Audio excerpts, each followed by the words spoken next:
अच्छा, अस्सलाम वालेकुम। क्या हाल है आप सबका? अच्छे हैं? क्या हाल है सदर साहब आपकी लजना का? बाहर की लजना तो बड़ी तेज हुई है तबलीग में। हाँ हाँ, और बाहर की लजनात बड़ी तेज हो गई है माशाल्लाह। आपके लिए काफी बड़ा चैलेंज है माशाल्लाह। है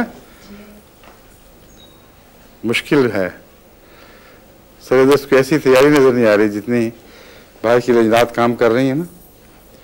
मुख्तलिफ मुल्कों में बहुत एक्टिव हो गई, बाज़ जगह तो मर्दों को बहुत पीछे छोड़ गई हैं। ये नई बात पैदा हुई है।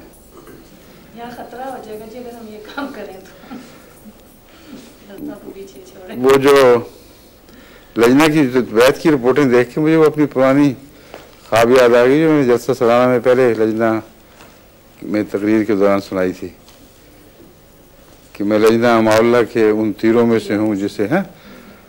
तो मुझे ख्याल है कि लजना मावल्ला ने मालूम होता है इस दौर में कोई ख़ास काम करने हैं, और तबलीगी रिपोर्ट से तो हैरत होती है। औरतें इस तरह निकली हैं मैदानों में कि बड़े बड़े मुतस्सिब लोगों की बीवियों को हमने बुला लिया है और वो अब अपने घरों में तबलीग कर रही हैं माशाल्लाह। फिर लजना लंदन का क्या हाल, इंग्लैंड का? कोई गैरत उभर रही है कि नहीं अभी तक? है, शुक्र है। हाँ, अच्छा जी, अब शुरू करें फिर। भूल तो नहीं गए इस अरसे में आप लोग? अस्सलाम वालेकुम, क्या हाल है? जो पहला पढ़ा था वो भुला तो नहीं बैठे?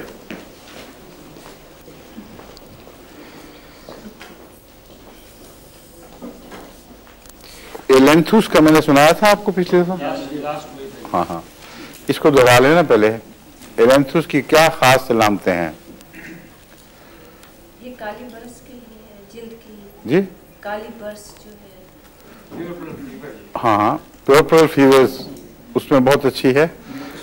और म्यूकस मेम्ब्रेन्स में जहाँ ये मर्ज को टिकाना कर जाए, स्पॉट्स पड़ जाते हैं बाज़ जगह, स्पॉट्स में म्यूकस मेम्ब्रेन जवाब दे जाती हैं। तो इसको मैंने कभी इसकी नेफ्राइटिस में इस्तेमाल करके नहीं देखा, मगर करके देखना चाहिए, क्योंकि वहाँ भी घाव पड़ जाते हैं जगह जगह, स्पॉट्स पड़ के तो झिल्लियाँ जवाब दे देती हैं। तो अपने मरीजों में भी आप ट्राई करके देखें इसको, एलेंथुस को। नए तजुर्बों से काफ़ी फ़ायदा होता है, वरना किताबों में नहीं मिलती ये बातें। अमूमी तौर पर तारुफ मिल जाएगा जब तक कोई मुअय्यन तौर पर कोई डॉक्टर ये ना बताए कि फ़लाँ चीज़ में इसको मुफीद पाया गया है। आम होम्योपैथ खुद नहीं सोचते, फिर वो उसी की नकल करते चले जाते हैं। इससे तरक्की नहीं हो सकती। खुद अंदाज़ा लगा के कि इस जगह इसको काम करना चाहिए, इस्तेमाल करना चाहिए और फिर रिपोर्ट भेजनी चाहिए। बाकी सब में जो दुनिया में जो सुन रहे हैं उनको मैं मुखातब करके कह रहा हूँ कि अपनी तजुर्बों की रिपोर्ट भेजा करें। हाँ, तो इसकी इलामतें नुमाया क्या क्या थी?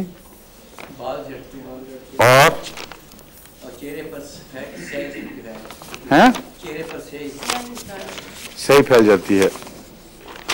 स्याह बरस जिसको कहते हैं ना, वो मैंने बताया था, उसमें मुफीद है। और प्रसूति बुखार डॉक्टर साहब ने जिस तरह बताया है ये बिल्कुल दुरुस्त है।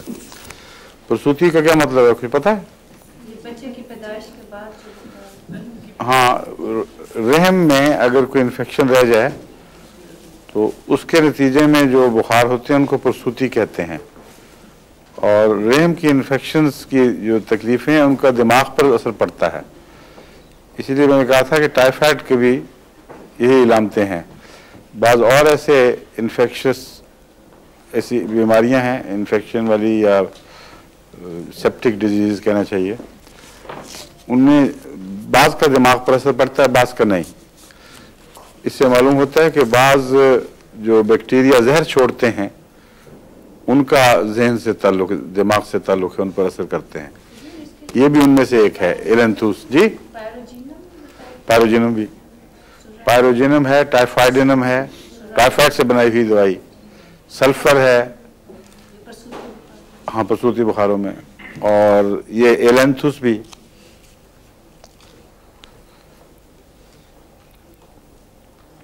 बाल झड़ने पर मैंने कभी इस्तेमाल नहीं की, लेकिन लिखा हुआ है कि बाल झड़ने में मुफीद है। किस किस्म के बाल अल्लाह बेहतर जानता है, मगर आमतौर पर ये जो दवाएं हैं बाल झड़ने वाली, ये अमराज के नतीजे में बाल झड़ने से ताल्लुक़ रखती हैं।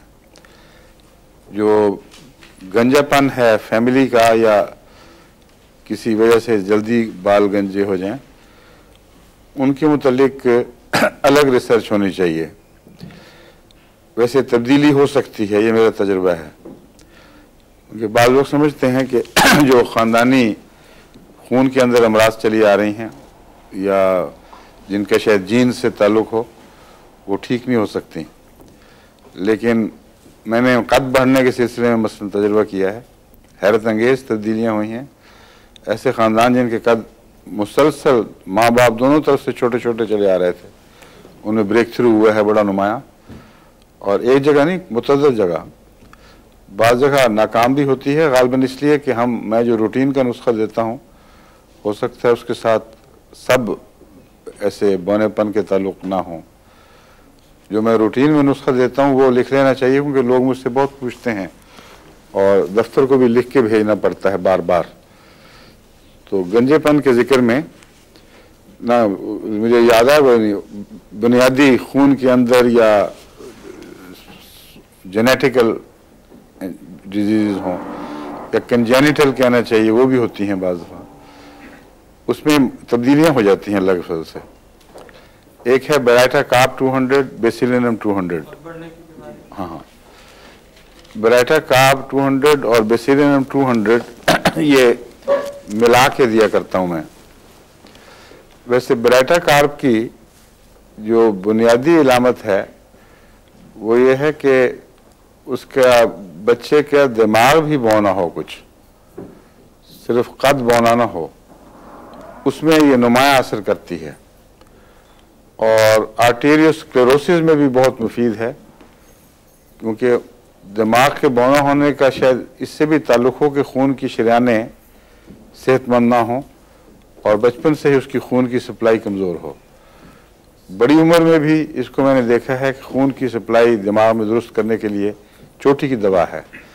इसलिए होम्योपैथ जो अपने अपने तजुर्बे बयान करते हैं, तो बाज़ दफ़ा वो उसकी वजह नहीं समझ सकते। और इस दवा में आपको ये मिलेगा ओल्ड एज।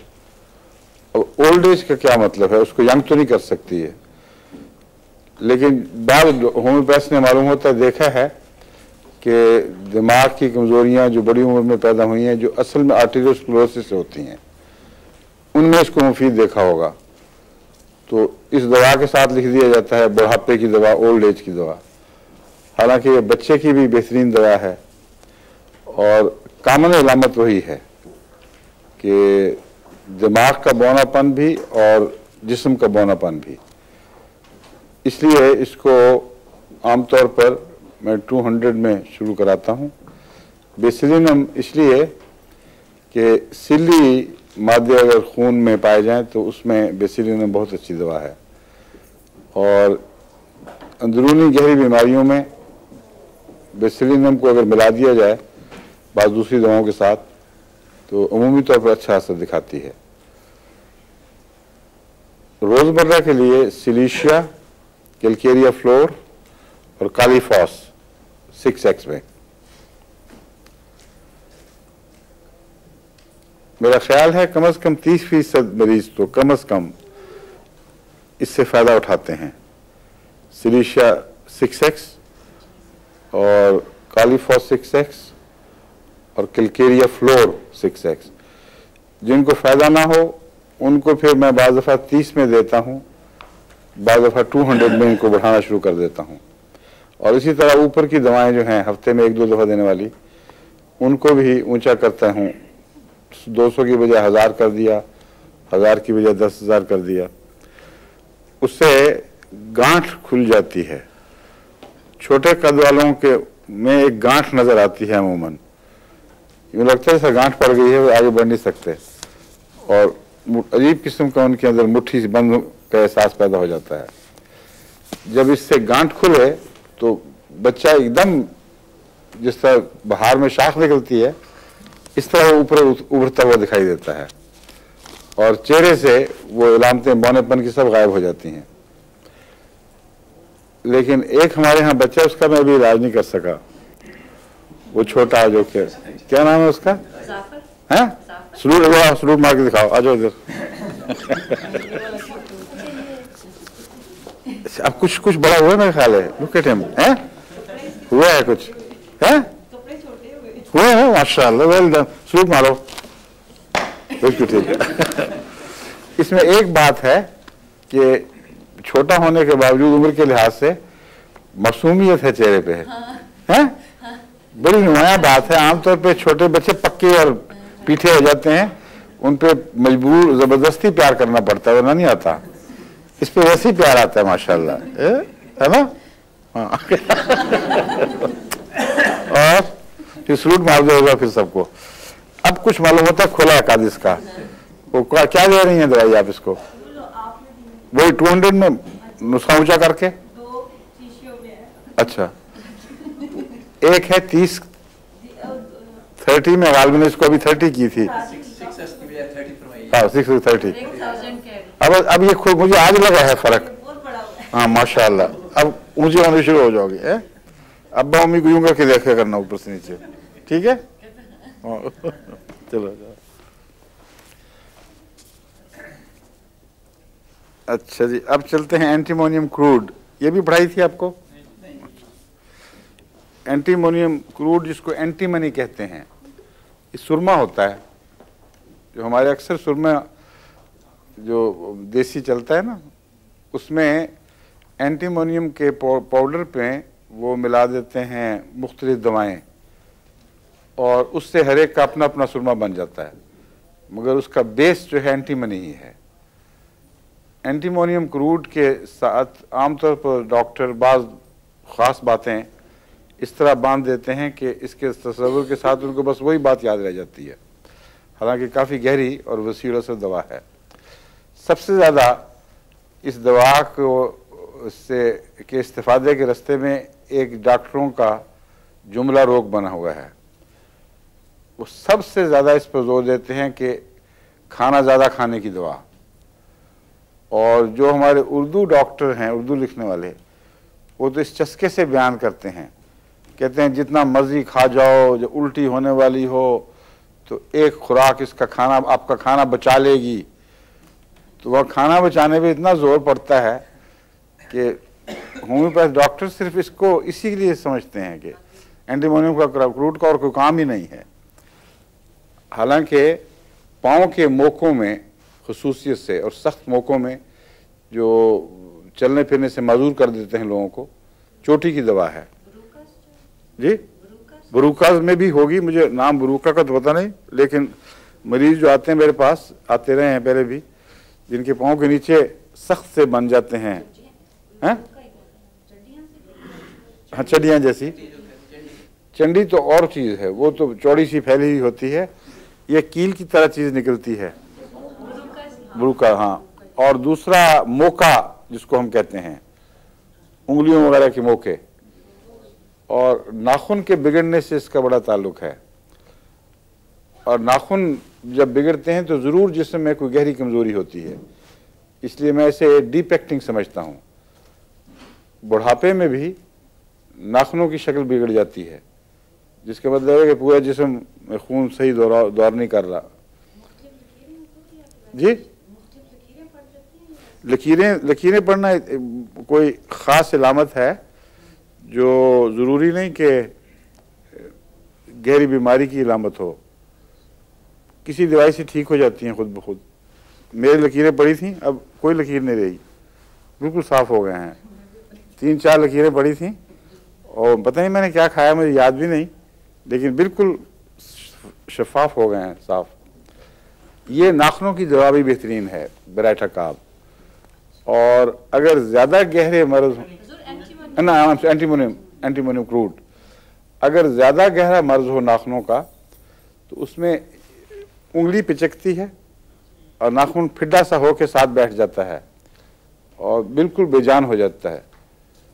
उसमें सुराइनम बहुत अहम दवा है। सोराइनम 1000 ताकत में मैं इस्तेमाल करता हूँ और अल्लाह के फजल से ये मुफीद है। और दूसरे ज़रूरी बहुत है, क्योंकि नाखून के मुतालिक मेरा यही तासुर है कि जब जिस्म में गहरी कमज़ोरियाँ पैदा हो जाएं तो उसका नाखूनों पर असर पड़ता है, और सोराइनम गहरी कमज़ोरियों से ताल्लुक़ रखने वाली दवा है, इसलिए इसको ऐसे मौके पर इस्तेमाल करना चाहिए। जी, आइडियल है फंगस के लिए सोराइनम। 1000 ज़्यादा भी देख ले। अगर दवा सही लगती हो तो फिर पोटेंसी से इतना ज़्यादा फ़र्क नहीं पड़ता, बाज़ सूरतों में पड़ता है, बाद में नहीं। मसलन नाखूनों वगैरह में अब 1 लाख की भी दे दें तो काम करेगी, मगर मैं अमूमन निस्बतन दरमियाना हाथ रखता हूँ। बाद लोगों को शौक़ है, डॉक्टरों को बहुत ऊंचा देते हैं, वो ठीक नहीं, क्योंकि अगर ऊंची दवा दी जाए और गलत हो जाए और फिर उसके बाद उसको बदलना पड़े तो बाज़ दफ़ा आपस में टकराव से गहरे असरात पैदा हो जाते हैं। इसलिए पहले 200 या 1000 देनी चाहिए। अच्छा, इस 200 से कम मैं सोराइनम नहीं देता। उसकी वजह यह है कि जो भी बीमारियां नहायत गंदी अमराज से बनी हों, कोड़ वगैरह से, उनके लिए 30 ताकत ज़रा निस्बतन करीब है ज़्यादा, और 200 में तो उसका कोई इशारा कनाया को ख्वाब भी नहीं पाई जाती, इसलिए 200 बहुत अच्छी है। और बाद और डॉक्टर भी जो अच्छे काबिल हैं और किताबों के मुसन्निफ हैं, उनमें मैंने देखा है वो ये बात हमेशा खुद अपने लिए एहतियात करते हैं और जिक्र भी करते हैं कि नोसोड्स में ज़्यादा ऊंचा जाना चाहिए। मसलन खुनाक की दवा है और टाइफाइडिनम है, इसी तरह नज़लाती दवाओं से इन्फ्लुएंजिनम है। जितनी भी बीमारियों के मादों से दवा बनाई जाती है उसमें ऊंचा जाना मुफीद है, इसलिए भी कि फिर उस दवा उस बीमारी में भी वो काम कर जाती है। लेकिन उसको कहते हैं आइसोपैथी। होम्योपैथी और आइसोपैथी में फ़र्क ये है कि आइसोपैथी का मतलब है जिस बीमारी से कोई जहर पैदा होता है उस जहर को उसी बीमारी में शफा के लिए इस्तेमाल किया जाए, इसको कहते हैं आइसोपैथी। और होम्योपैथी का मतलब है कि उस जहर से नहीं बल्कि मिलते जुलते जहर से उस बीमारी का इलाज किया जाए। तमाम होम्योपैथी मिलते जुलते जहरों से शफा देने का नाम है, लेकिन होम्योपैथी के नाम में आइसोपैथी की दवाएं भी शामिल हो चुकी हैं, और वो इसी तरह हैं जैसे इन्फ्लुएंजिनम हम नज़ले के लिए देते हैं, लेकिन दरअसल नज़ले के लिए अगर इन्फ्लुएंजिनम दी जाए तो वो आइसोपैथी है, होम्योपैथी नहीं है। जितनी भी डॉक्टरों ने मर्ज़ की रोकथाम की दवाएं उसी मर्ज़ के मादे से बनाई हैं वो आइसोपैथी हैं। जिस तरह आप टीके लगाते हैं ना चेचक की रोकथाम के लिए और खुनाक वगैरह के लिए, दूसरी चीज़ों के लिए, ये सब दरअसल आइसोपैथी से ताल्लुक़ रखने वाली चीज़ें हैं। और होम्योपैथी में आइसोपैथी जब इस्तेमाल करते हैं तो आपके टीकों से बाद दफ़ा बहुत ज़्यादा लंबा असर पड़ता है। मैंने आपको शायद बताया था कि बेसिलिनम 200 अगर 2 दफ़ा दी जाए, फिर 1000 2 दफ़ा, फिर 10,000 2 दफ़ा, फिर 50,000, फिर 1 लाख, 2 साल में इसको फैला दे, रफ्ता रफ्ता वक्फा बढ़ाते रहें, तो ऐसे शख्स को खा कितना गहरा सिली मादा मौजूद हो, सारे ख़ानदान को भी सिल हो, अगर उसको वक्त पर ये दे दी जाए तो अल्लाह के फजल से फिर उस सिली मादा कोई असर नहीं दिखाता और वो घूमता फिरे बेशक सिल में, उसको कोई फ़र्क नहीं पड़ता। खुनाक के मरीज़ को अगर ये दवा दी जाए तो खुनाक के मर्ज़ के दौरान मददगार होती है, क्यूरेटिव नहीं। लेकिन अगर खुनाक होने से पहले दे दी जाए तो बहुत लंबे अरसे तक ये अल्लाह के फजल से शफा बख्शती है। डॉक्टर केंट ने तो लिखा है कि एक ऊंची ताकत की खुराक खुनाक की 8 साल तक कम से कम प्रिवेंटिव बन जाती है। हैं? खुनाक का मुझे नाम इस वक्त जहन, डिफ्थेरिनम, डिफ्थेरिनम।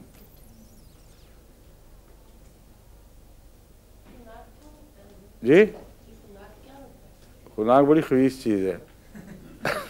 मैं बताऊं, गले में एक इन्फेक्शन होती है जो नाक की झिल्लियों तक भी चलती है और अंदर एक केक सा बनाने लग जाती है जिल्द के ऊपर, जिससे सांस बंद हो जाता है और वो गोश्त सा उग जाता है। हालांकि वो असल में गोश्त नहीं है, वो जरासीम की मैल है जो तह बतह उसका जो गंदा मादा है वो ऊपर जमाती रहती है, यहाँ तक कि सांस की नालियाँ बिल्कुल बंद हो जाती हैं और बड़ी तकलीफ से बच्चा मरता है इसमें, और अक्सर बच्चों की दवा है। मेरा ख्याल है यहाँ भी एक लाजिम तौर पर देते हैं नहीं खुनाक, डिप्थीरिया का प्रिवेंटिव। हाँ हाँ, उसमें दाखिल होती है वो, ठीक है। लेकिन इसमें अगर आप दे दें डिप्थेरिनम की ऊंची ताकत की दवाएं, चंद खुराकें, तो जैसा कि उसने लिखा कि आमतौर पर काबिल एतबार है। इसलिए मेरा ज़ाती तजुर्बा तो इसमें नहीं है कि खुनाक का कोई वबाई मर्ज़ मैंने नहीं देखा, लेकिन खुनाक की इलामतों में मैंने इस्तेमाल करके देखी हैं दवाएं, बहुत मुफीद हैं। खुनाक की इलामतों में काली म्योर का बहुत गहरा ताल्लुक है, और भी बहुत सी दवाएं हैं, लेकिन काली म्योर भी मुफीद है उनमें। अच्छा जी, अब चलते हैं आगे।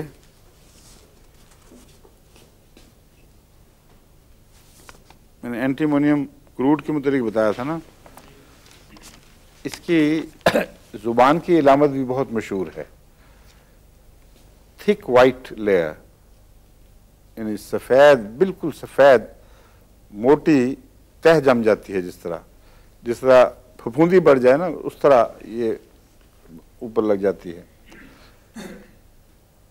और मुंह की फफूंदियों के लिए भी मुफीद है। वो मरीज़ जो आखिरी दमों में हों, बाज़ दफ़ा गहरे मरीज़ों में उनके मुंह में फफूंदी आनी शुरू हो जाती है, उसको डॉक्टर साफ़ करते हैं, स्क्रैप करते हैं, कई दफ़ा साफ़ करने की कोशिश करते हैं।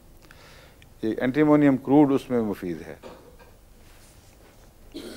पेट में बहुत हवा और पसीना बहुत आता है मरीज़ को,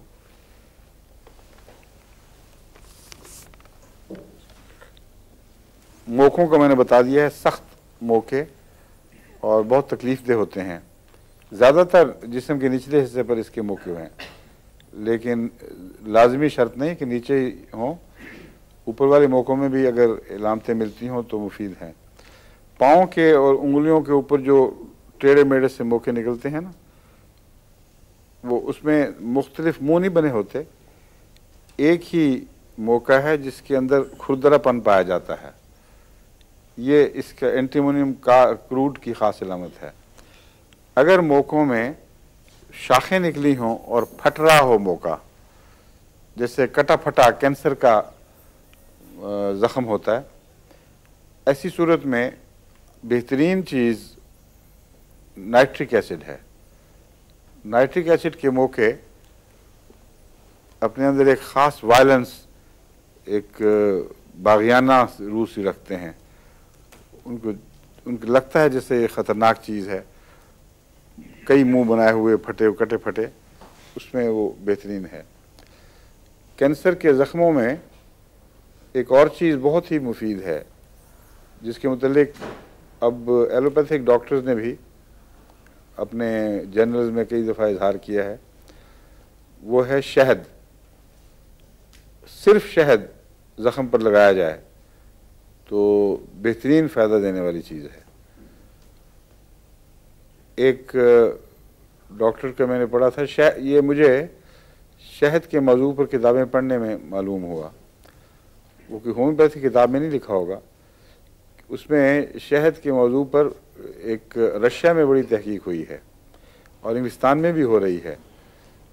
तो किसी डॉक्टर ने जो किताब लिखी है उसमें इनके हवाले देकर, बाद ब्रिटिश जर्नल के हवाले भी दिए हुए थे, सर्जन्स के हवाले दिए हुए थे, कि हमने ऐसे ज़ख्मों में जो कैंसरस हों या वाक़यातन कैंसर के ज़ख्म हों, उनमें सिर्फ शहद का लेप बहुत मुफीद देखा है।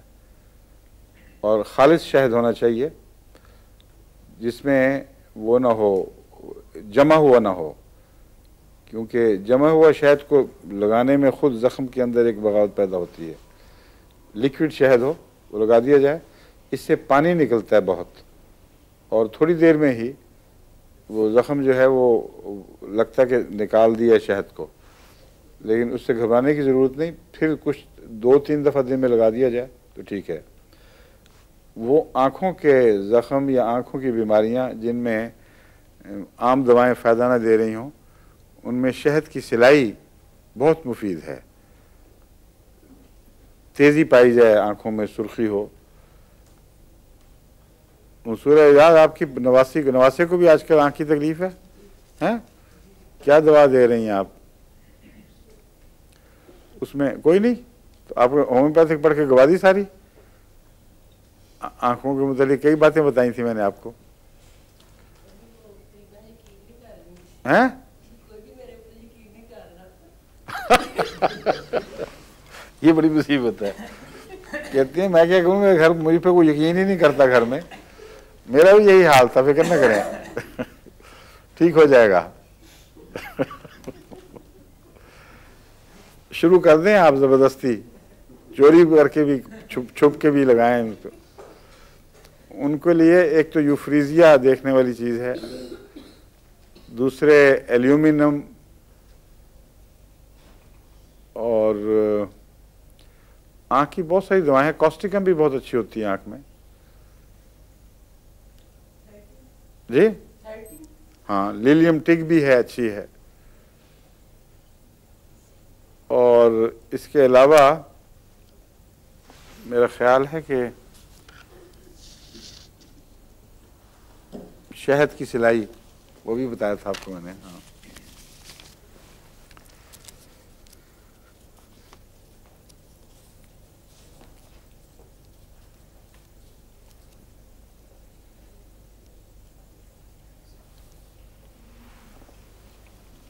एक दवा एंटीमोनियम टार्ट है, एक एंटीमोनियम क्रूड है। क्रूड जो है वो सॉल्ट नहीं है, बल्कि असल पत्थर के पाउडर से बनाई जाती है। और एंटीमोनियम टार्ट एंटीमनी का कंपाउंड है कोई, मुझे इस वक्त उसका फार्मूला याद नहीं।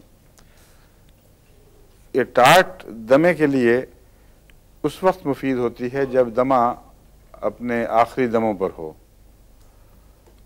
और मरीज़ की जो दिफाई कुव्वतें हैं वो जवाब दे रही हों, और नथने सिकुड़ जाते हैं और सांस नहीं आ रहा, ना रिएक्शन महसूस होता है। ऐसी सूरत में 2 दवाएं हैं जो आपको अज़बर होनी चाहिए, बल्कि 3। एक कार्बोवेज, एक एंटीमोनियम टार्ट और एक आर्सेनिक। एंटीमोनियम टार्ट एपिकॉक की अगली हिस्से की, यानी उससे अगले मरहले की दवा है। आमतौर पर दमे में जहाँ एपिकॉक फ़ायदा पहुँचाती है, अगर एपिकॉक जवाब दे दे और मर्ज़ बहुत बढ़ जाए और कोई डॉक्टर जाके देखे कि हालत गैर है और बिल्कुल जवाब दे रहा है, जिस्म नथने सिकुड़ जाते हैं और मुर्दनी सी पैदा हो जाती है और खड़खड़ की आवाज़ है लेकिन निकलता कुछ नहीं। एपिकॉक में सांस की खड़खड़ भी नुमाया होती है, लेकिन उसमें बलगम ढीला हो जाता है कुछ जोर के बाद। लेकिन एंटीमोनियम क्रूड में सारा लंग्स इससे भर जाता है, एंटीमोनियम टार्ट में सारे फेफड़े भर जाते हैं और कुछ बाहर नहीं निकल सकता, ताकत ही नहीं खांसने की भी। ऐसी सूरत में एंटीमोनियम टार्ट अगर वक्त के अंदर दे दी जाए, जिसमें अभी कुछ ताकत बाकी हो, तो रद्द-ए-अमल पैदा करती है और फेफड़े काम करना शुरू कर देते हैं।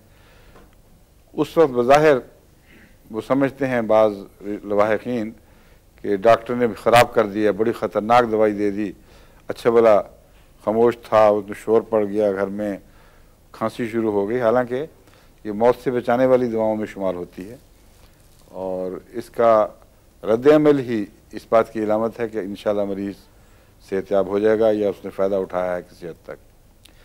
दूसरा मरीज़ ऐसा होता है कि वो इसी तरह जवाब देता है लेकिन फेफड़ों के इलामतों से नहीं बल्कि आम जिस्म की इलामतों से पहचाना जाता है।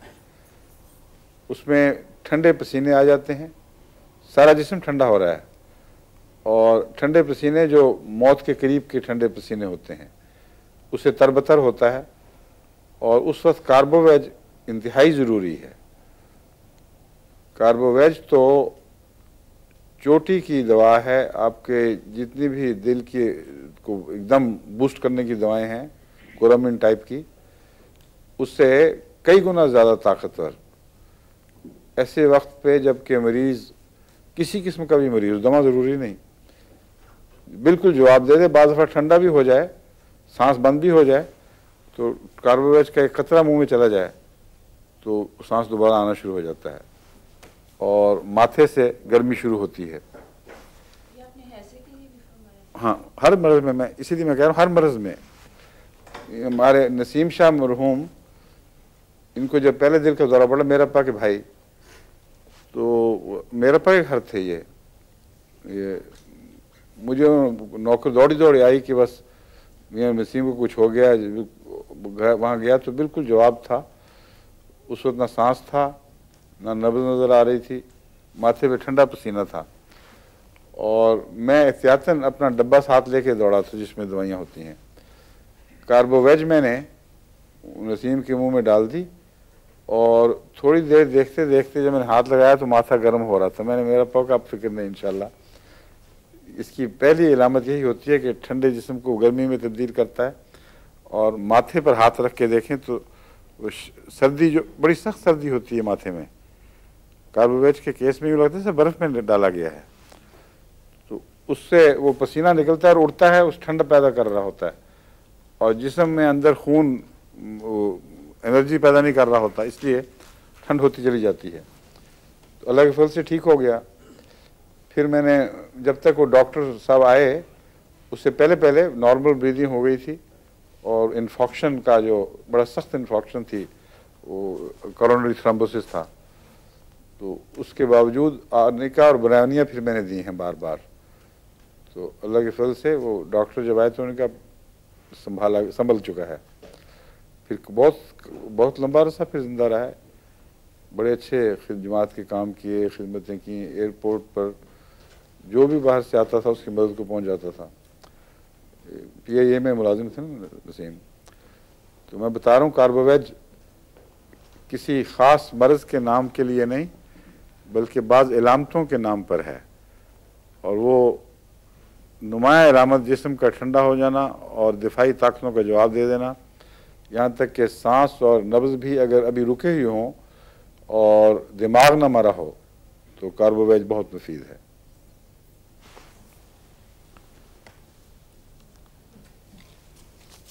ये आपकी जो अमतुर रऊफ़ की बहन है, क्या नाम है उसका, आरफा, आई नहीं आज।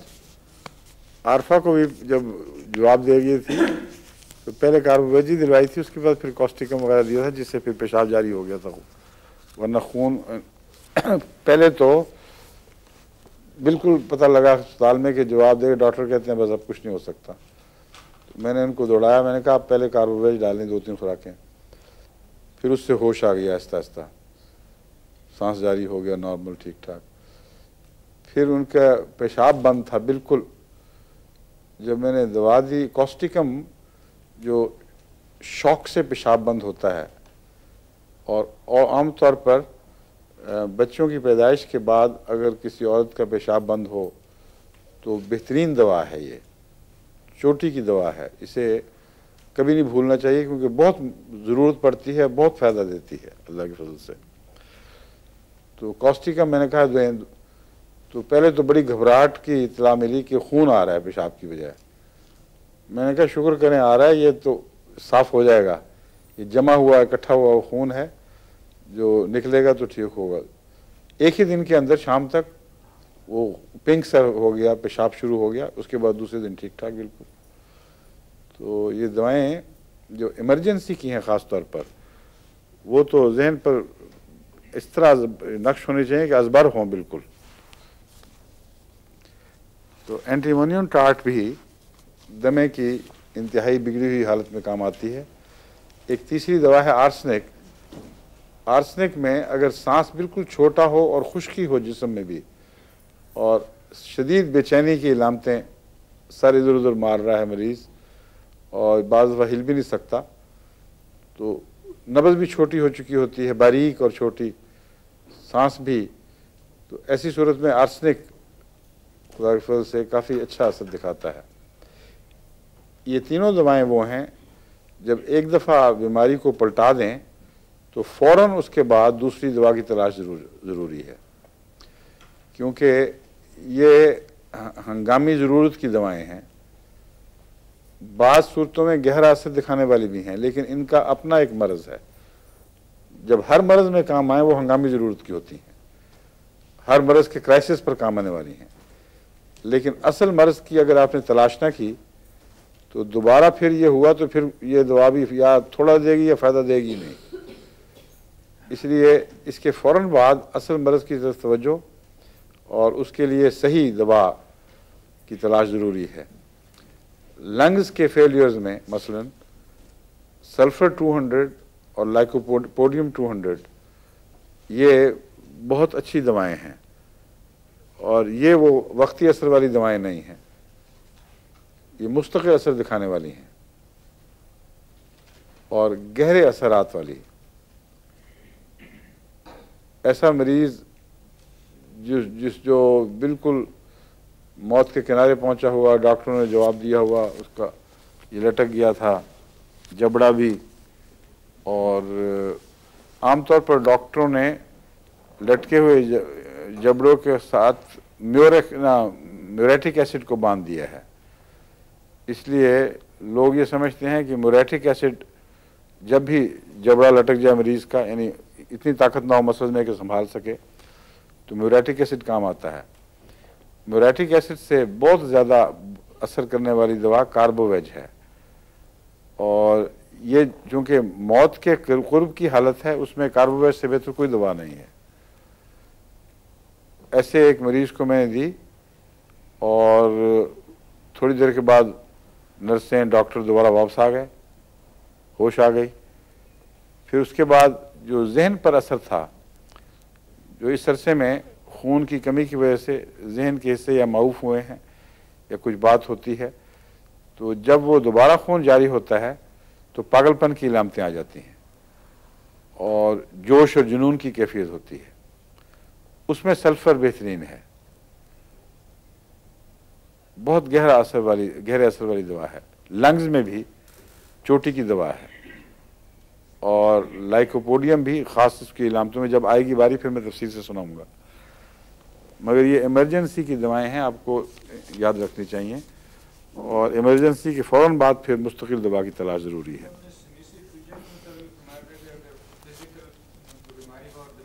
हाँ हाँ ठीक है, वो इंतकाल मर्ज़ होता है किस्म का। सिमिसीफ्यूजा का हर मर्ज़ नहीं, औरतों की बीमारियां जिनका इससे मेंसिस से ताल्लुक़ हो, यानी माहवारी से ताल्लुक़ हो, उसके सप्रेशन की वजह से या उसकी कोई और ख़राबी ज़बरदस्ती दबा देने के नतीजे में, फिर अगर मर्ज़ दिमाग को जाए फिर वो और चीज़ है। ये जो सल्फ़र है इसका प्यूरप्रल फीवर से ताल्लुक़ है, यानी उन सारे बुखारों से जिनके अंदर जरासीम ऐसे जहरीले मादे निकालते हैं कि दिमाग पर असर करें। उसके अलावा सांस रुक जाने से भी दिमाग पर जो असर है, उसके लंबे नुकसान को दूर करने के लिए सल्फ़र बेहतरीन है, लेकिन फौरी नुकसान को दूर करने के लिए कार्बोवेज ज़रूरी है। उसके बगैर वो सर्कुलेशन दोबारा बहाल नहीं होती, ये अंदरूनी तौर पर गर्म करके सर्कुलेशन को तेज़ कर देती है, या सर्कुलेशन को बहाल करती है तब गर्मी आती होगी, असल तो ये है कहना चाहिए।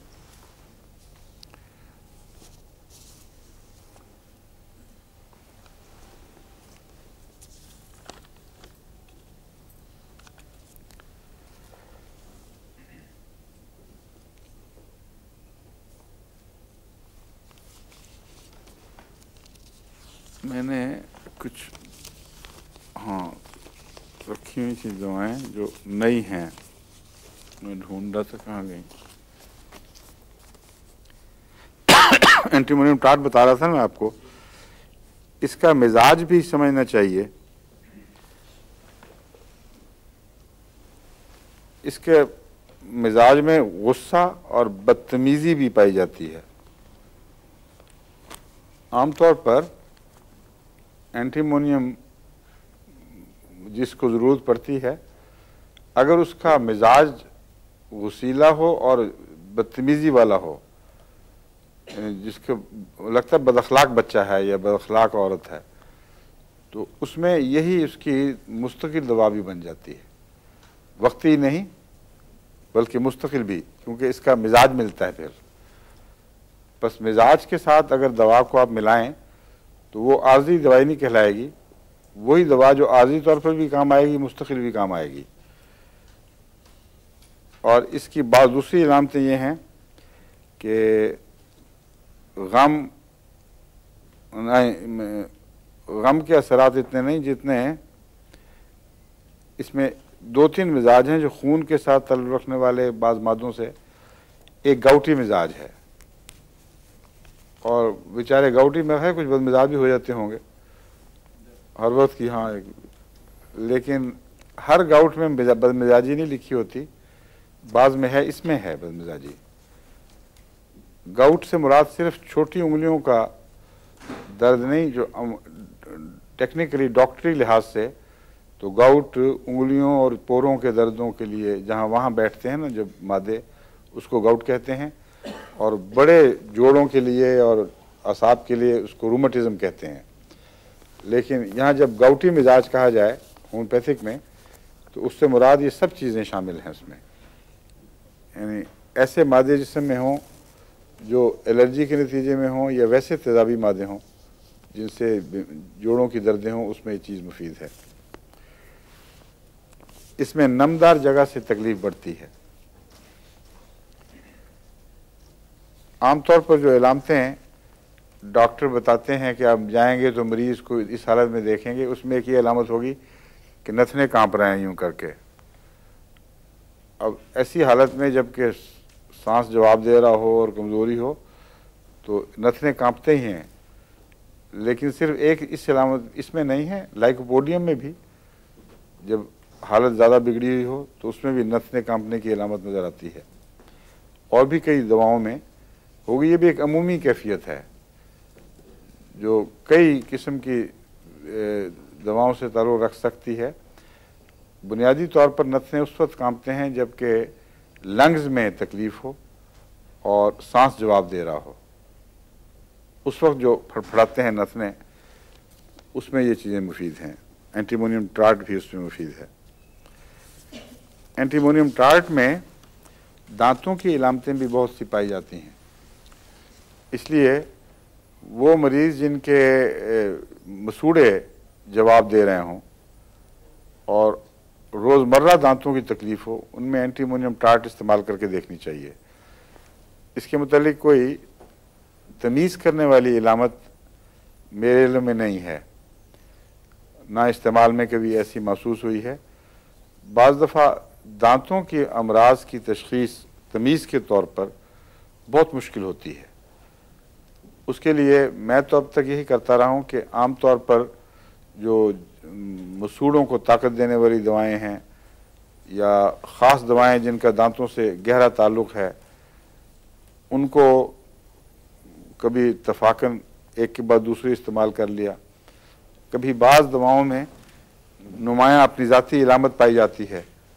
मसलन हमल के ज़माने में दांत में दर्द हो तो मैग्नीशिया कार्ब का उससे गहरा ताल्लुक़ है, मैग कार्ब।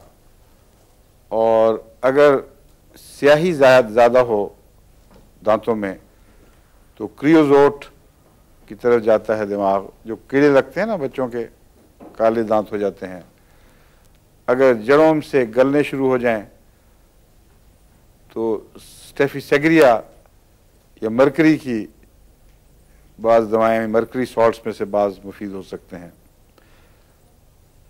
तो चंद पहलुओं के लिहाज से दांतों के मर्ज़ पहचाने जाते हैं, मगर ज़्यादातर वो मर्ज़ पहचाने जाते हैं जिनका दांतों की हड्डी से ताल्लुक़ या दांतों के छिलके से ताल्लुक़ हो। मसलन कैलकेरिया फ्लोर है, उसका भी ताल्लुक़ है।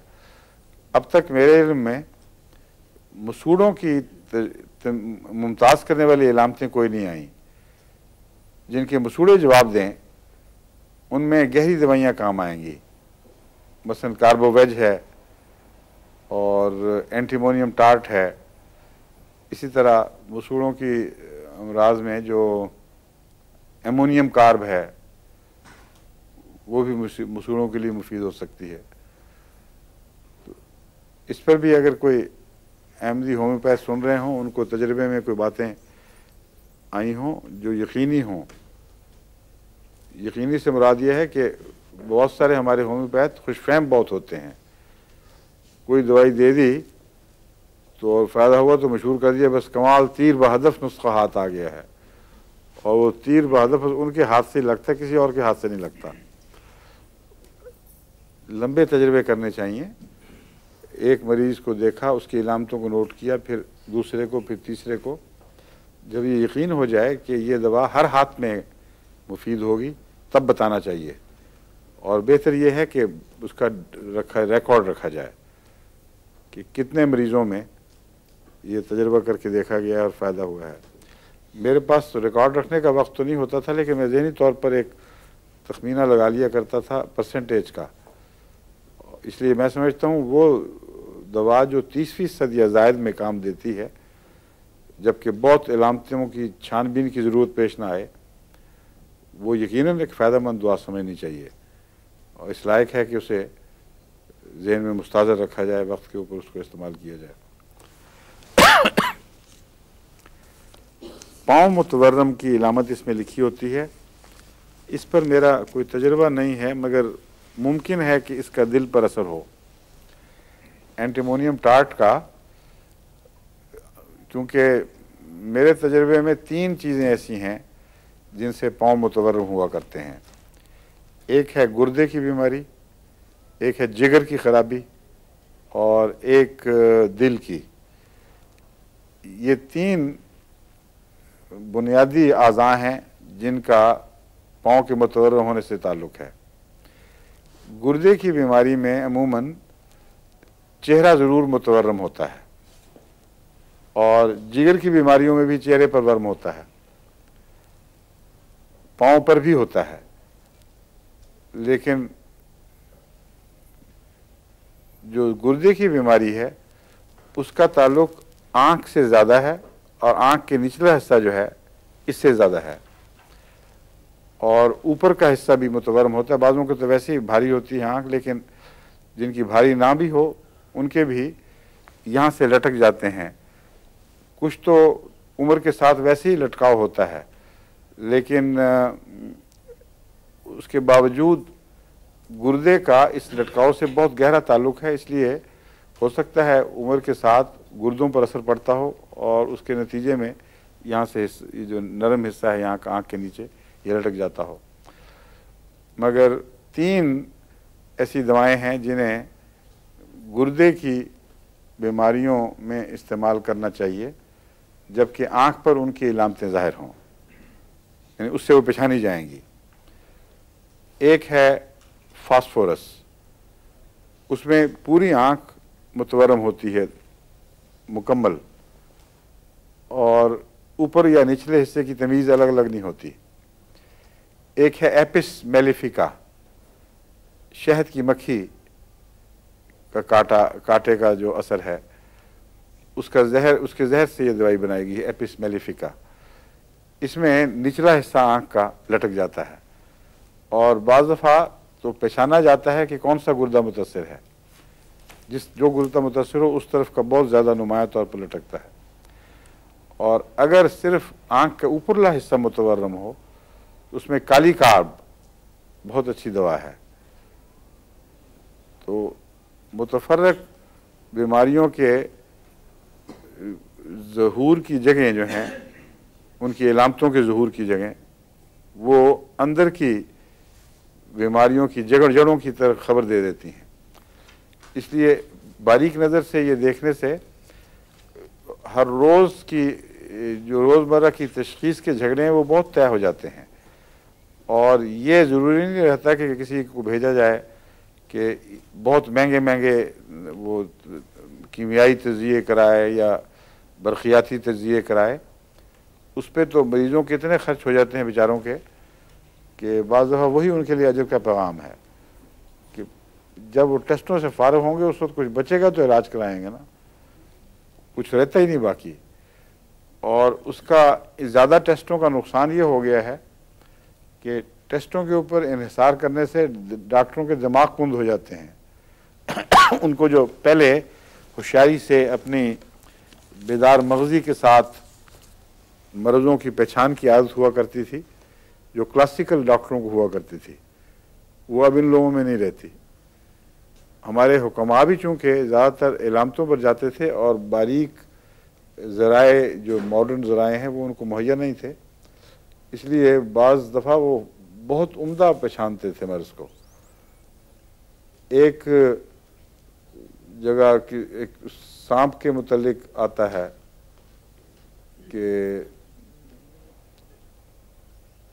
मैं बताता हूँ आपको, वो वाक़या वो और है। एक मुर्दा गोश्त के इंसान का गोश्त एक मर्ज़ में इलाज था और वो तबीब ने उसको कहा ला इलाज हो तुम, क्योंकि वो ये तो नहीं कह सकता था कि किसी इंसान का गोश्त खाओ। ऐसे बहुत से मरीज़ होते होंगे जिनको पुराने ज़माने के माहिर अतिब्बा ला इलाज करके छोड़ देते होंगे। इस मरीज़ की दफ़ा इत्तफाक हुआ कि कुछ देर के बाद वो ठीक हो गया, तो उसने डॉक्टर को जाके तबीब को ताना दिया कि मैं तुम तो कहते थे ला इलाज मर्ज़ है, देखो मैं ठीक ठाक तुम्हारे सामने आया हूँ। उसने कहा तुम क्या करते रहे हो, खाना कहाँ खाते हो? उसने बताया कि मैं पिछले कुछ अरसे से फलां कबाबी है, उसके बहुत अच्छे कबाब होते हैं, तो मैं वहाँ खाता रहा हूँ। तो पता लगा कि वो मुर्दे निकाल कर, ताज़ा गड़े हुए मुर्दे, उनके गोश्त को बचा लिया करता था, यानी अभी ऐसा मुर्दा जो अभी ज़ाया ना हुआ हो, और उसके वो कबाब बना के बेचा करता था। चुनांचे हकीम ने पुलिस के लिए, उसको इतना यकीन था कि ये आदमी की गोश्त से ही बचा है ये, उसने पुलिस को कि छापा मरवाया तो पकड़ा गया और वो बात साबित हो गई।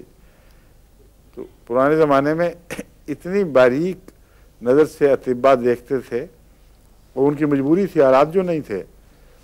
एक तबीब के मुतालिक नाबीना तबीब थे दिल्ली के, उनके मुतालिक आता है कि वो धागा बांध के, अल्लाह भी तो जानते हैं मुबालगा है, ये सच है कि धागे की लहरों से भी उनको अंदाज़ा हो जाता था नब्ज़ का, मगर कहानी ये बनी हुई है बहरहाल कि धागा बांध के वो मरीज़ को पहचान लिया करते थे। तो किसी को शरारत सूझी है, अच्छा वो अंधी नहीं है। वो तो अंधे थे, मजबूर थे, क्योंकि क्या, अच्छा नहीं, मेरा ख्याल है कि ये सारी बाकी तो गप्पे होंगी, उनका तो मुझे पता नहीं वाकया क्या था, लेकिन चूंकि ये रवायतन चला आ रहा है और काफ़ी मशहूर वाकया है उनका, उनके वाकयात बहुत से मशहूर हैं। नाबीना मरीज़ दिल्ली के, बहुत शोहरत थी उनकी सारे हिंदुस्तान में। उनके मुतल्लिक आता है कि औरतों को कहते थे कि धागा बांध लो, और धागे को पकड़ते थे और उसके बाद कहते थे कि ये मर्ज़ है। तो किसी को शरारत सूझी तो उसने बुरके के अंदर बिल्ली रख ली, और जब उन्होंने कहा धागा बांधो तो बिल्ली की उसके हाथ पे उसने धागा बांध कर धागा पकड़ा दिया। तो हकीम साहब कुछ देर सोचने के बाद कहने लगे कि इसको छिछड़े खिलाओ। भूखी है ये। अब ये मेरा तो ख्याल लतीफ़ा ही है, काबिल यकीन बात नहीं कि बिल्ली के मर्ज़ की तशख़ीस का धागे से पता लग जाए। मगर कुछ यानी अगर ऐसा धागा हो, मुमकिन है कुछ एक किस्म का कोई ऐसा धागा हो उसमें लहरें ट्रैवल करती हों, जिस तरह तारों से बाज़ दफ़ा अंदाज़ा हो जाता है। पाँव मुतवर्रम होते हैं एंटीमोनियम क्रूड में, ये क्यों हैं ये मुझे अभी इल्म नहीं, इसलिए मैंने आपको बताया था इस पे वर्म की बातें शुरू हो गई थी। ओहो वक्त हो गया, अच्छा बस फिर ठीक है। अच्छा ये पता करना चाहिए कि एंटीमोनियम टार्ट का किस हिस्से से ज़्यादा ताल्लुक़ है। एक तो लंग्स से है ही, गुर्दों पर भी होगा इसका मेरा ख्याल है, असर होना चाहिए, क्योंकि ये म्यूकस मेम्ब्रेन की ब्रेकडाउन में बहुत मुफीद है। इसलिए हो सकता है गुर्दे की वजह से वर्म हो या जिगर की वजह से, ये तहकीक करनी चाहिए।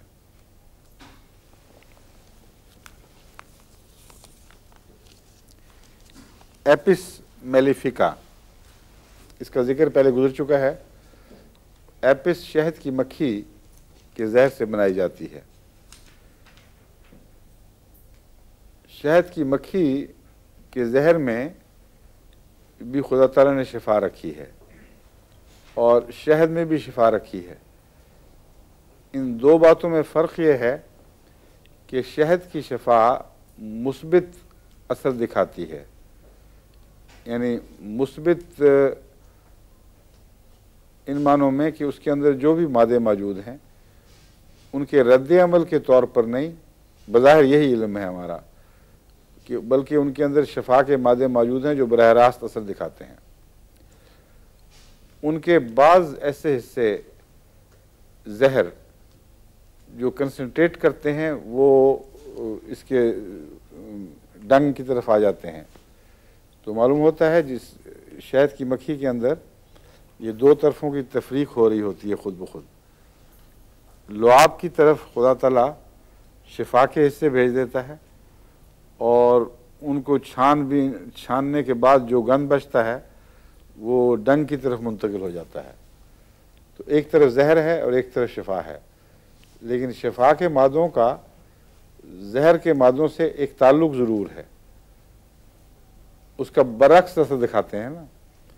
इसलिए मेरा नज़रिया ये है कि कुरान करीम में जहाँ शहद की शिफा का जिक्र फरमाया है, अगर शहद की मक्खी के जहर को होम्योपैथी में इस्तेमाल किया जाए तो शहद वाला असर ही मुस्बित असर दिखाएगी, क्योंकि ये रद्द अमल से काम लेती है। मगर शहद वाले हिस्से पर तहकीक अभी बहुत ही कमज़ोर है और मुसलमानों को, खुसूसन अहमदी मुसलमानों को तवज्जो करनी चाहिए। मेरे पास एक दफ़ा एक दिमश्क के अहमदी तशरीफ़ लाए थे स्विट्ज़रलैंड में, जो शहद की मक्खी के ऊपर डॉक्टरेट कर रहे थे और रिसर्च कर रहे थे उसकी शहद पर।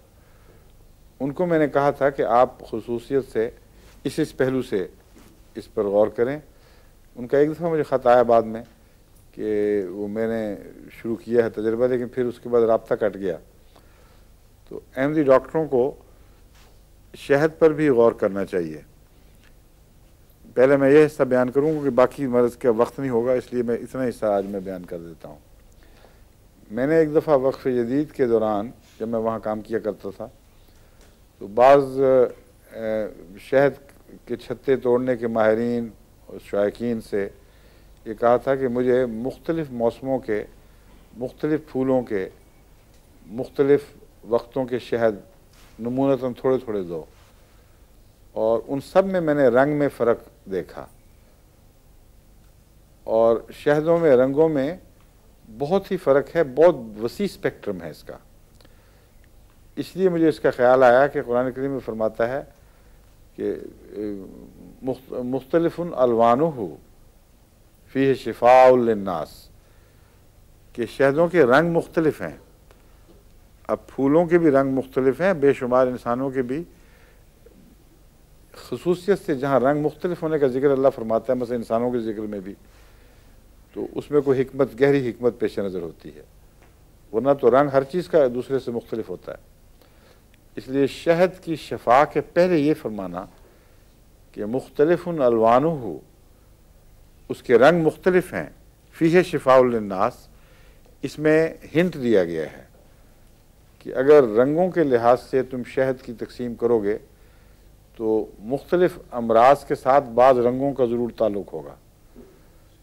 इस पहलू से तहकीक ज़रूरी है। वो जो थोड़ा थोड़ा शहद मैंने मुख्तलिफ रंगों में इकट्ठा किया था, उसकी बाकायदा अभी उसकी लेबलिंग करनी थी, स्पेक्ट्रम बनाने थे। तो फिर ये 1982 आ गया, फिर वो मेरी शीशियाँ गालिबन दफ्तर प्राइवेट सिटी में पड़ी रह गई होंगी या कहीं वक्फ जदीद से मैंने मंगवा ली थी, मगर तहकीक का मुझे मौका नहीं मिला। तो जो अहमदी दोस्त दिलचस्पी रखते हों शहद में, तहकीक में दिलचस्पी रखते हों, उनको चाहिए कि रंगों के फ़र्क के ऊपर भी गौर करें और उनकी लेबलिंग करें। और अगर उनको मिला सकते हों बाज़ मौसमों, बाज़ फूलों से, तो उससे भी हमें फ़ायदा हो जाएगा। फिर उनको बीमारियों से मिलाना ये एक दो दिन की बात नहीं, एक उम्र की तहकीक चाहिए। मसलन फिजी से जो शहद आता है बिल्कुल स्याह रंग का होता है, यानी इतना स्याह कि बाज़ लोग उसे दवाई समझते, शायद मानते ही नहीं। हमारे यहाँ एक खातून काम किया करती थी, उनको शहद का बहुत शौक़ था। मैं जो शहद भी लेके आता था वो बड़ी जल्दी ख़त्म हो जाता था। तो मैं पूछता था बच्चों से, वो कहते नहीं हमने तो नहीं शौक़, हम तो नहीं पीते। वो ख़त्म जल्दी होता था। दिल नहीं चाहता था कि उन पर कोई इल्ज़ाम लगाए आदमी, क्योंकि कोई हर्ज नहीं, वो भी खाएं बेशक, मगर दिल तजस्सुस था कि पता तो करूं कि क्या हो रहा है, क्योंकि उनकी तरफ से भी वाज़ेह जवाब था कि नहीं मैं नहीं हूँ। तो मैंने एक दफ़ा फिजी का शहद बोतल में रख के वहाँ रख दिया, वो स्याह रंग का बहुत ही स्याह था। तो उन्होंने वो उसको चखा भी नहीं। तो कुछ देर के बाद देखा तो वो बोतल ख़त्म नहीं हो रही। तो मैंने कहा कि मन वो ज़रा ले आके दें कि वो दवाई, मैं कहा वही दवाई उसी से राज खुल गया कि वो दवाई समझ रही थी, वरना शायद समझा होता तो गया था वो भी। तो बहुत अच्छी चीज़ है शहद, बेशक सब खाएं मिलके, मगर शहद के मामले में रिसर्च में बहुत कमी है। रशिया में हो रही है, इंग्लिस्तान में, अमेरिका में बाज़ हिस्सों में हो रही है। कुछ किताबें मैंने एक दफ़ा इकट्ठी की थी। तो एक तो अहमदी डॉक्टरों को चाहिए कि शहद पर जो लिटरेचर है वो इकट्ठा करें। आपको भी शौक़ है मुबशर नई नई तहकीक का, शहद पर भी है ना आपको शौक़? हम बताएं क्या क्या आपने किताबें देखी हैं?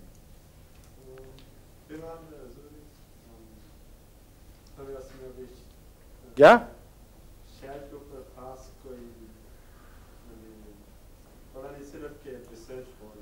रिसर्च ये पता है सिर्फ, अभी इकट्ठी नहीं की किताबें। अब चीनी सिस्टम पर तो करते रहते हैं, मुझे भी भेजते रहते हैं, शहद पर नहीं की अभी। सरेदस्त तो किसी को यहाँ भी जो ब्रिटिश म्यूज़ियम लाइब्रेरी वगैरह जो बड़ी लाइब्रेरियाँ हैं, उनसे शहद के मुतालिक मुख्तलिफ किताबें निकलवा के पढ़नी चाहिए। और बाज़ तराजिम हुए हैं गैर ज़बानों के, उनमें भी पढ़नी चाहिए। रशिया में भी प्रोग्राम हमारा जाता है, वहाँ उज़्बेकिस्तान वगैरह, वहाँ भी जो अहमदी ख़वातीन या दूसरे दोस्त सुनते हैं मर्द भी, वो भी पता करें। रशिया में बहुत तहकीक हुई है। मॉस्को में अल्लाह के फजल से अब एक बहुत काबिल खातून अहमदी हुई हैं और वो बड़ी स्कॉलरली लेडी हैं। वो भी मुझे पता लगा था कि सुनती हैं हमारे प्रोग्राम। तो अगर उन तक आवाज़ पहुँचे तो वो भी मॉस्को लाइब्रेरी से पता करें। तो अन्य वो ज़रा हल्की किस्म की हैं चीज़ें। मैं गहरी रिसर्च की बात कर रहा हूँ। ये ऐसी हैं जो अवामी पॉपुलैरिटी के लिए ये चुटकुले बताने वाली चीज़ें हैं। शहद के ऊपर जो हकीकतन तहकीक हुई है साइंटिफिक, उसमें और किस्म की किताबें मिलती हैं। वो डेनमार्क में तो प्रोपोलिस पे हुई थी ना, शहद के शफा के ताल्लुकात में प्रोपोलिस भी एक चीज़ है। वो अभी मैं जिक्र छेड़ा नहीं उसका, वो बाद में बताऊंगा। लेकिन सरेदस्त तो जहर की बात होम्योपैथी के लिहाज से बताऊंगा। शहद के मुतालिक मैं बात कर रहा हूँ मुस्बित असरात। एक मैंने आपको बताया है कि कैंसर के ज़ख्मों के लिए तो तहकीक शुदा बात है कि मुफीद है। आँखों की बीमारियों में मुफीद बताया जाता है। और आम तौर पर अमूमी तौर पर इसको शफा के लिए समझा जाता है, लेकिन जैसा कि हक़ है तहकीक नहीं हुई, क्योंकि ये नामुमकिन है कि कुरान करीम एक चीज़ को ख़ास तौर पर चुन ले और कहे फ़ी शिफ़ाउल लिन्नास और उसमें कोई गहरा सिस्टम ना हो। तो सिस्टम नहीं अभी तक दरियाफ्त किया इंसान ने। उस पर मैं अहमदी डॉक्टरों को तलकीन कर रहा हूँ और दूसरे शहद वालों को, डॉक्टर हों या ना हो, शहद में दिलचस्पी लेने वालों को, वो सिस्टमेटिकली तहकीक का प्रोग्राम बनाएं और जो तहकीक का प्रोग्राम बनाएं वो मुझे लिखें, ताकि उसमें उनका जो सिनॉप्सिस है तहकीक का, उसमें मैं उनको बता दूं कि आप इसकी वजह ये काम करें या ये बातें रह गई हैं नज़र से, उसको दाखिल करें। दूसरे इसका फ़ायदा ये होगा कि मैं ये काम तकसीम कर सकूँगा, यानी एक ही किस्म की तहकीक सब ना कर रहे हों, बल्कि मुख्तलिफ हवा चली है तो उड़ रही थी, मुख्तलिफ हिस्सों में मुख्तलिफ लोगों के थ्रू तहकीक की जाए। उससे काम बहुत वसी हो जाएगा और जल्दी हम अच्छे नताइज तक पहुँच सकते हैं। फिर हर एक को ये भी नहीं पता होता कि तहकीक होती क्या है। मसलन ये तो नहीं कि हर बीमारी में शहद पिलाई जाओ, कोई कुछ ना कुछ फ़ायदा हो जाता होगा, लेकिन तहकीक और चीज़ को कहते हैं। मुअय्यन वाज़ेह तौर पर एक चीज़ का इल्म होना ज़रूरी है कि इसमें ये चीज़ ऐसी है जो फ़लाँ किस्म के मर्ज़ में फ़लाँ जगह मुफीद होगी, और फिर जब आप ये देखेंगे तो बाज़ शहदों में नहीं होगा फ़ायदा। फिर जब आप मज़ीद तहकीक करेंगे तो पता चलेगा कि फ़लाँ मौसम में फ़लाँ फूल का शहद ये असर रखता है। मसलन नीम का शहद है, वो कड़वा भी होता है, इसलिए लोग पसंद नहीं करते, मगर ज़ाबितस वगैरह में मुफीद बताया जाता है। ज़फ़रुल्लाह खान साहब रज़ी अल्लाह तआला अन्हु ने एक दफ़ा मुझे कहा था, मैंने उनके लिए तलाश करवाया था एक जंगल से, और काफ़ी मैंने चख के देखा था, काफ़ी कड़वाहट पाई जाती है। हाँ हाँ, वो भी होता होगा, लेकिन मैं नीम की बात कर रहा हूँ। कीकर का शहद अपना असर रखता है, हर एक शहद अलग अलग असर है।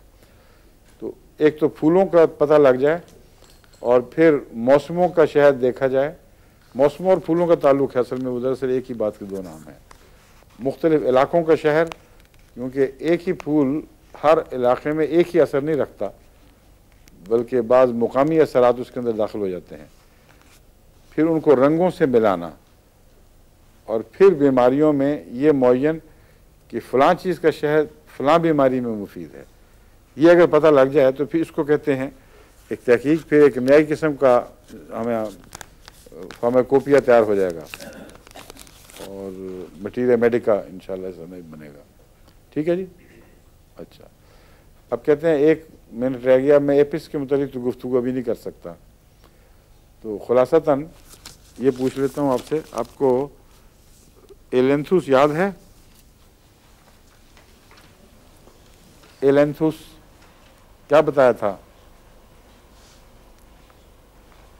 काले दाग, और ये जो है वो झिल्लियों में बीमारी का बैठ रहना, ब्रेक डाउन हो जाता है झिल्लियों का, और हैं प्रसूति बुखार में, और एक और चीज़ बाल के मुतालिक पता, मैंने कहा था कि पता करें कि किस किस्म के बालों के गिरने का इलाज है। सोराइनम जो है वो गंजेपन में मुफीद है, और भी कई होंगे, इसलिए बाज़ बाल झड़ने का ताल्लुक मुअय्यन आर्जी बीमारियों से है, बाज़ों को मुस्तकिल बीमारियों से, बाज़ मिजाजी हैं। ये बात चली थी तो फिर वो हम दूसरी तरफ चले गए थे, बात यहाँ से शुरू हुई थी।